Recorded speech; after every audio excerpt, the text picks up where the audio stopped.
Hello everyone. Today we are here to study our chapter 8 from class 9th English Behive book, and the title of the chapter is Reach for the Top. So student, जैसे कि ये title show कर रहा है top पर पहुंचना, मतलब किसी चीज़ में बहुत अच्छे लेवल पे पहुंच जाना, सबसे हाईएस्ट जो पॉइंट है उस पर पहुंच जाना, मतलब कोई काम आप सबसे बेस्ट कर रहे हैं। तो ये जो चैप्टर है रीच फॉर द टॉप, इसमें दो स्टोरीज़ हैं, दो पार्ट हैं आपके। एक जो है संतोष यादव, उसके बारे में लिखा है कि कैसे मतलब वो टॉप पर पहुंचती हैं, उन्होंने अपना एक्सपीरियंस शेयर किया है। और दूसरी स्टोरी है मारिया शारापोवा की। तो आज के इस वीडियो में हम इसका फर्स्ट पार्ट करेंगे जो कि है संतोष यादव, उसके बारे में। Let's continue our chapter. The only women in the world who has scaled Mount Everest twice was born in a society where the birth of his son was regarded as a blessing. एक अकेली ऐसी women इस पूरी दुनिया में जिसने mount Everest की चढ़ाई 2 बार करी है, वो जो कि बॉर्न हुई थी, पैदा हुई थी एक ऐसी सोसाइटी में, एक ऐसे समाज में जहाँ पर लड़कों का पैदा होना एक ब्लेसिंग, एक आशीर्वाद माना जाता है। And a daughter, though not considered a curse, was not generally welcome. और जो लड़कियां, हालांकि उन्हें श्राप नहीं समझा जाता था, लेकिन उनका दिल से स्वागत भी नहीं किया जाता था जब वो पैदा होती थी। When her mother was expecting Santosh, a traveling holy man, giving her his blessing, assumed that she wanted a son. अब जब उनकी मदर प्रेग्नेंट थी संतोष के टाइम पर, तो एक ट्रैवलिंग होली मैन, एक जो साधु हैं घूमते हुए, जो घूमते रहते हैं, वो आए और उन्होंने मतलब संतोष की मदर को आशीर्वाद देने लगे। और उन्हें लग रहा था कि इन्हें भी बेटा चाहिए होगा, तो वो बेटे का जब आशीर्वाद देने लगे, but to everyone surprise the unborn child's grandmother who was standing close by told him that they did not want a son. लेकिन सबको जब हैरानी हुई जब वहाँ पास में ही अनबॉर्न चाइल्ड्स, मतलब वो बच्चे की ग्रैंड मदर, दादी, जो उस बच्चे की दादी जो भी पैदा नहीं हुआ था, मतलब कि संतोष की जो मदर थी वहाँ पर खड़ी थी, तो मतलब उनकी मदर इन लॉ, उनकी सास, तो वो वहाँ पास में खड़ी थी। तो उन्होंने मतलब क्या बोला, जो कि पास में खड़ी थी, उन्होंने बोला कि हमें बेटा नहीं चाहिए, जिससे कि सबको बहुत हैरानी हुई। The holy man was also surprised, और वो साधु भी बहुत हैरान हो गए। Nevertheless he gave the requested blessing, and as destiny would have it, the blessing seemed to work. और फिर भी उन्होंने जैसा कि उन्होंने रिक्वेस्ट की थी वैसा आशीर्वाद दे दिया, और उसके बाद जैसा कि किस्मत में भी था और उस आशीर्वाद ने काम किया, मतलब संतोष हो गई, मतलब वहाँ पर लड़की पैदा हुई। Santosh was born the 6th child in a family with 5 sons. Santosh अपनी फैमिली में 6ठा बच्चा था, मतलब उनसे पहले 5 बच्चे हो चुके थे और वो 5 क्या थे, सन्स थे, बेटे थे। अ सिस्टर टू 5 ब्रदर्स, मतलब 5 भाइयों की एक बहन। She was born in the small village of जोनियावास of Rewari district in Haryana. वो एक छोटे से गांव जोनियावास में हुई, जो कि हरियाणा के रेवाड़ी डिस्ट्रिक्ट में आता था वो गांव। The girl was given the name Santosh, उस लड़की का नाम रखा गया संतोष, विच मीन्स कंटेंटमेंट, जिसका मतलब होता था संतुष्टि, संतोष रखना, सेटिस्फेक्शन, संतुष्टि होना किसी चीज़ से। But Santosh was not always content with her place in a traditional way of life. लेकिन संतोष को कभी भी कंटेंट नहीं होता था, सेटिस्फेक्शन नहीं होता था, संतुष्टि नहीं होती थी, जिस तरह से वो पुराने मतलब रीति रिवाजों वाली उसकी जो ज़िंदगी थी, जो उनकी लाइफ थी गांव में, उससे वो कभी भी जो थी संतुष्ट नहीं थी। She began living life on her own terms from the start. वो शुरू से ही ज़िंदगी अपनी शर्तों पर जीने लगी। Where other girls wore traditional Indian dresses, Santosh preferred shorts. जहाँ गांव की और लड़कियाँ जो है ट्रेडिशनल ड्रेसेस पहना करती थी, संतोष उसने शॉर्ट्स प्रेफर किए, वो शॉर्ट्स पहना करती थी। Looking back, she says now, From the very beginning, I was quite determined that if I chose a correct and a rational path, the others around me had to change, not me. अब वो अपने पीछे मतलब पुराने दिनों को याद करते वो अब बताती हैं कि शुरू से ही मैंने ये सोच लिया था, मैंने ये डिटरमाइन कर लिया था, निश्चय कर लिया था कि अगर मैं सही और रैशनल मतलब होता है अगर दिमाग की लगाकर और लॉजिकली कोई रास्ता चुनूंगी तो मेरे आसपास के लोगों को बदलना पड़ेगा, मुझे नहीं. Santosh's parents were affluent landowners who could afford to send their children to the best schools, even to the country's capital, New Delhi, which was quite close by. कहते कि संतोष के जो पेरेंट्स थे बहुत ही एफ्लुएंट होता है, बहुत ही समृद्धि मतलब फाइनेंशियली अच्छे होना.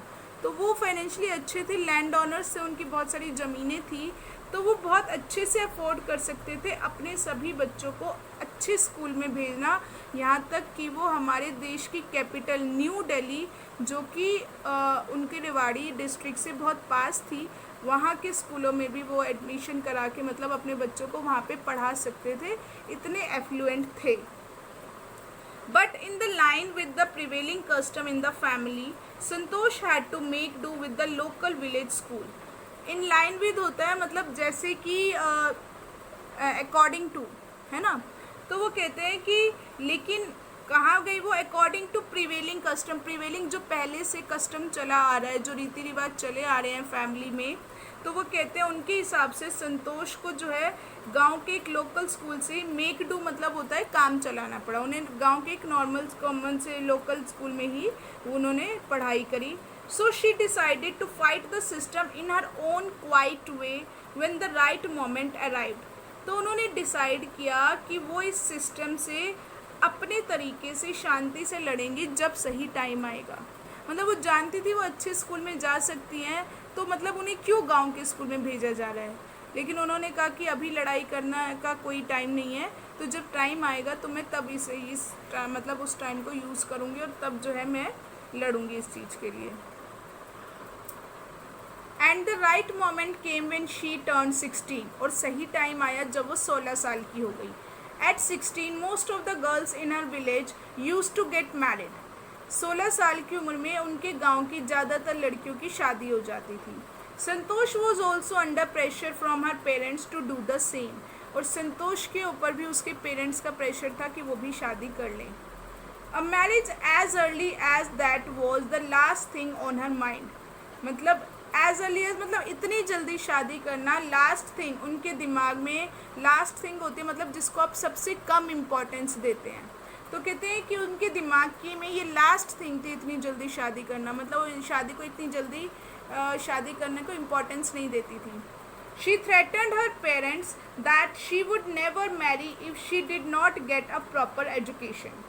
उन्होंने अपने पेरेंट्स को धमकी दी कि वो कभी भी शादी नहीं करेगी अगर उन्हें उनकी शादी जल्दी करा दी गई, मतलब अगर उन्हें प्रॉपर एजुकेशन नहीं दी गई तो वो कभी भी शादी नहीं करेगी. तो उन्होंने इस तरह से अपने पेरेंट्स को बोल दिया. She left home and got her self enrolled in A school इन दिल्ली. उन्होंने अपना घर छोड़ दिया और खुद ही अपने आप को दिल्ली के एक स्कूल में अपना एडमिशन करा लिया.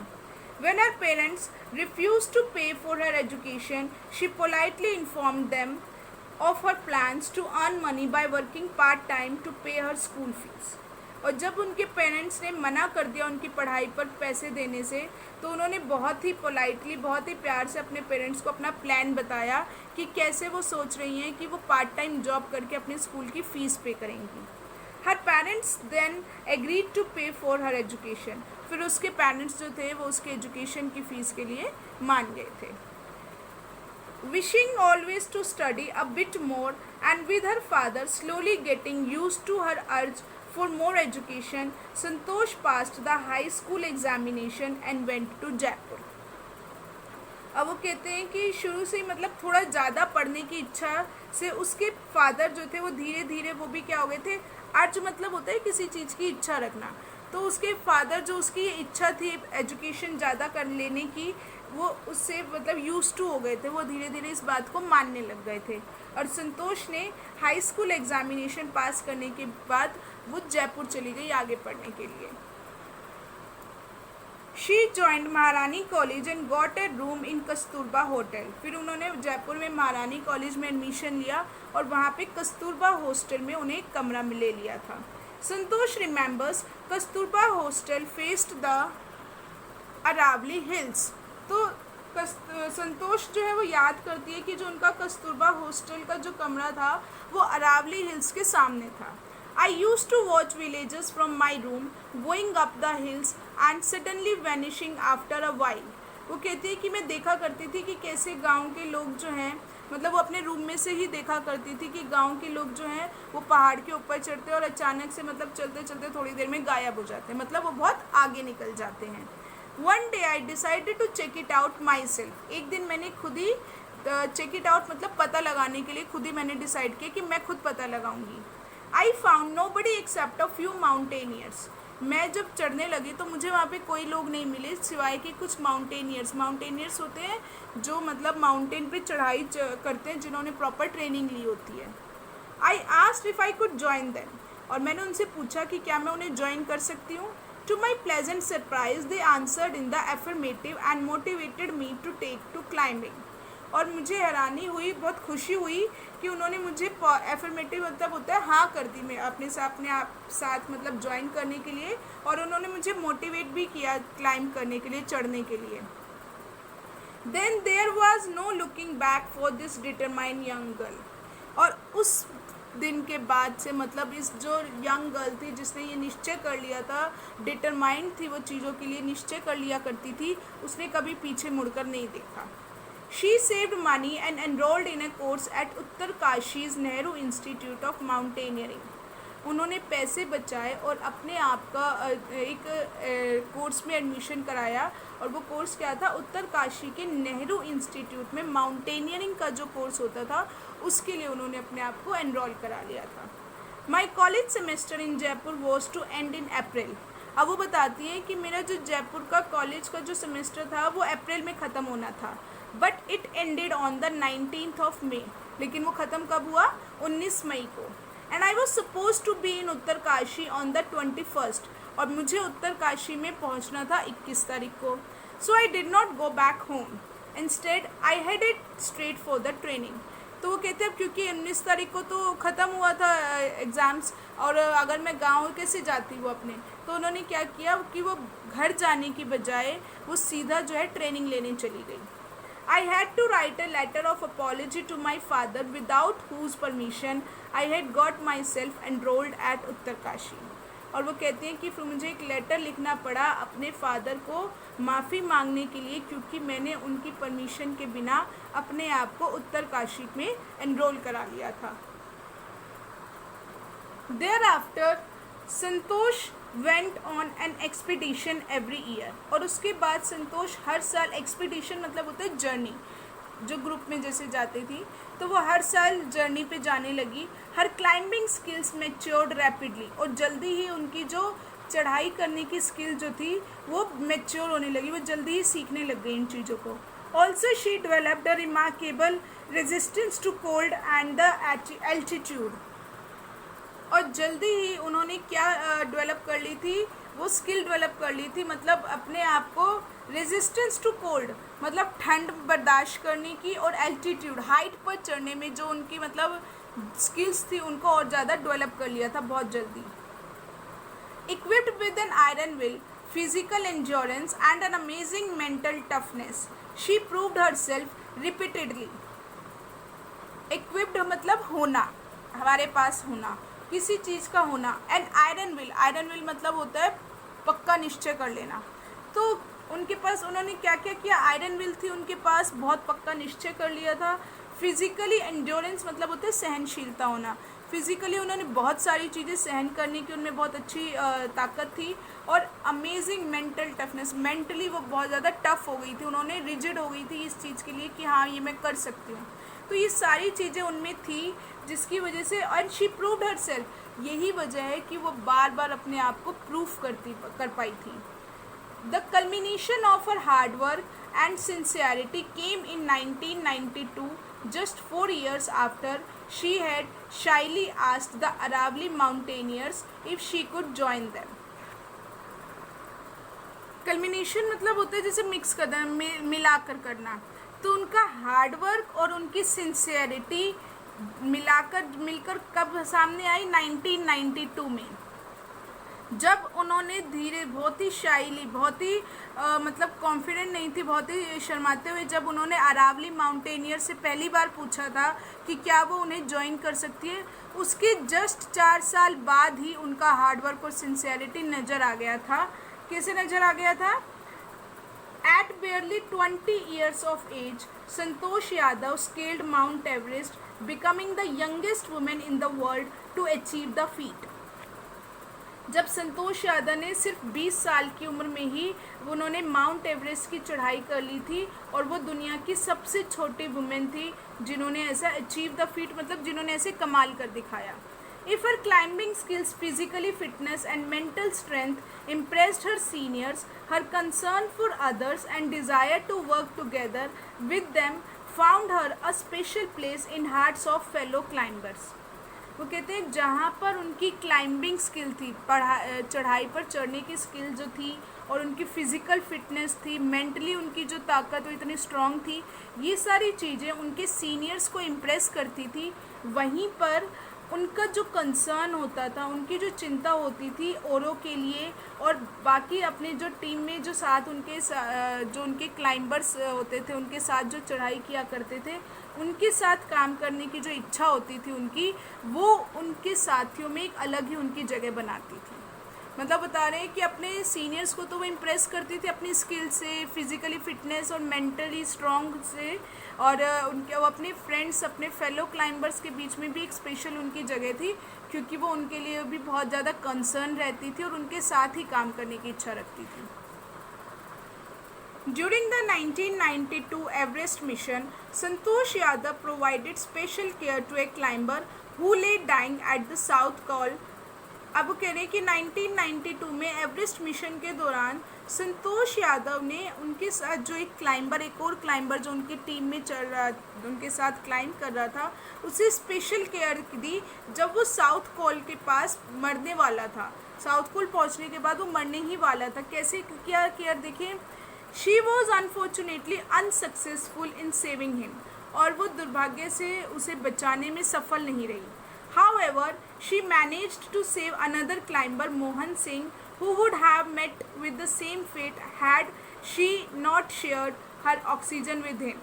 कहते हैं लेकिन वो अपने एक और साथी जो थे मोहन सिंह, उनको बचाने में सफल हुई। मतलब अगर वो उनकी हेल्प नहीं करती, अगर वो अपना ऑक्सीजन मोहन सिंह के साथ शेयर नहीं करती, तो शायद उसका भी वही हाल होता जो उनके एक साथी का पहले हो चुका था, मतलब उनकी भी डेथ हो जाती। तो जैसे जैसे देखिए माउंट एवरेस्ट पे ऊपर चढ़ते जाते हैं तो ऑक्सीजन लेवल कम होता जाता है, तो बाकी लोग जो क्या होते हैं, मतलब सबको ऑक्सीजन लेने में दिक्कत आती है, जिससे यही रीज़न है कि माउंट एवरेस्ट पे चढ़ाई करना इज़ नॉट वेरी ईजी। तो वो कह रही है कि मतलब लोग, जहाँ पर लोगों को ऑक्सीजन लेने में दिक्कत होती थी, लोग मर जाते थे, वहीं पर जो संतोष यादव हैं, उन्होंने अपनी परवाह ना करते हुए अपने साथियों की हेल्प करती थी, और उनके साथ देखो उन्होंने ऑक्सीजन शेयर की, जिससे कि उन्होंने अपने एक साथी मोहन सिंह की जान बचा ली थी। Within 12 months, Santosh found herself a member of an Indo-Nepalese women's expedition that invited her to join them. और 12 महीनों में ही संतोष यादव जो थी एक इंडो नेपलीज वुमेन एक्सपीडिशन करके एक जो संस्था है उसकी मेंबर बन गई थी। उन्होंने ही खुद से ही संतोष यादव को इनवाइट किया था कि वो उनकी संस्था को ज्वाइन कर लें। She then scaled the Everest a second time, thus setting a record as the only woman to have scaled the Everest twice. और तब उन्होंने सेकेंड टाइम दोबारा एक बार और चढ़ाई की, जिससे कि उन्होंने एक रिकॉर्ड बना लिया था, एक अकेली ऐसी वुमेन जिन्होंने माउंट एवरेस्ट पे 2 बार चढ़ाई की, and securing for her self and India a unique place in the annuls of mountaineering. Annuls मतलब हिस्ट्री। इस तरह से उन्होंने अपने आप को और इंडिया को माउंटेनियरिंग की हिस्ट्री में एक यूनिक प्लेस दिलवाया, एक मतलब एक अनोखी जगह दिलवाई। कि इंडिया की ऐसी वुमेन है, एक अकेली ऐसी वुमेन है जिन्होंने पूरी दुनिया में, मतलब एक अकेली ऐसी वुमेन है इंडिया की जिन्होंने माउंट एवरेस्ट पे 2 बार चढ़ाई की। तो इससे उन्होंने इंडिया और अपने आप को भी माउंटेनियरिंग की हिस्ट्री में एक यूनिक प्लेस दिलवाया। In recognition of her achievement, the Indian government bestowed upon her one of the nation's top honors, the Padma Shri.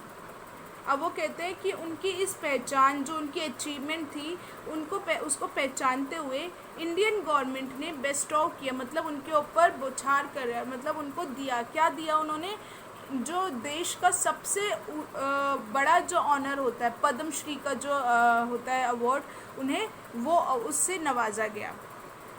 Describing her feeling when she was literally on top of the world, Santosh has said it took some time for the enormity of the moment to sink in. अब देखिए वो क्या कह रहे हैं कि अपनी feelings को डिस्क्राइब करते हुए वो बताते हैं जब वो सच में दुनिया के सबसे टॉप पर थी, मतलब सबसे ऊंचे पॉइंट पर जब वो थी, तो जब उन्हें जो फील हो रहा था, उन्होंने बताया, संतोष ने बताया एक बार के लिए, for the enormity of the moment. Enormity of the moment मतलब वो बहुत ही अच्छा जो वो टाइम था, वो कहते हैं कि उस टाइम को, मतलब टू सिंक इन मतलब उस चीज़ को समझना। कहते हैं कि एक बार के लिए तो उन्हें टाइम लगा उस मोमेंट को समझने के लिए, उस मोमेंट को फील करने में। Then I unfold the Indian tricolour and held it aloft on the roof of the world. वो कहते हैं कि फिर मैंने इंडिया का जो हमारा तिरंगा था उसे वहाँ पर लहराया। Held it aloft on the roof of the world मतलब बहुत ही हाई पोस्ट, दुनिया पे सबसे ऊंची जगह पर मैंने वहाँ पर इंडिया का जो तिरंगा था उसे लहराया। The feeling is indescribable. कहते हैं उस फीलिंग को मैं डिस्क्राइब नहीं कर सकती, बता नहीं सकती, जितना अच्छा मतलब जो फीलिंग उस समय मुझे आ रही थी वो मैं बता नहीं सकती। The Indian flag was flying on top of the world. Indian flag दुनिया में सबसे ऊपर लहरा रहा था। It was truly a spiritual movement. I felt proud as an Indian. वो सच में एक आध्यात्मिक मोमेंट था, एक स्पिरिचुअल मोमेंट था, मतलब अंदर से ही वो फीलिंग आ रही थी उसको, और कहते हैं कि मैं एक इंडियन होने के नाते अपने आप पर बहुत प्राउड कर रही थी। Also a fervent environmentalist, Santosh collected and brought down 500 kilograms of garbage from the Himalayas.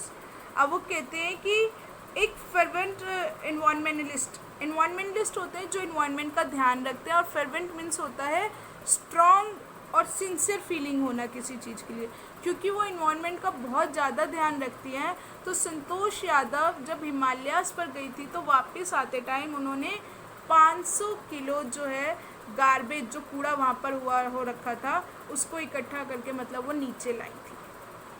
तो ये जो है हमारा चैप्टर फर्स्ट पार्ट जो है हमारा reach for the top chapter का संतोष यादव यहाँ पर कंप्लीट होता है स्टूडेंट्स। आई होप आप सबको ये समझ आ गया होगा। Thank you.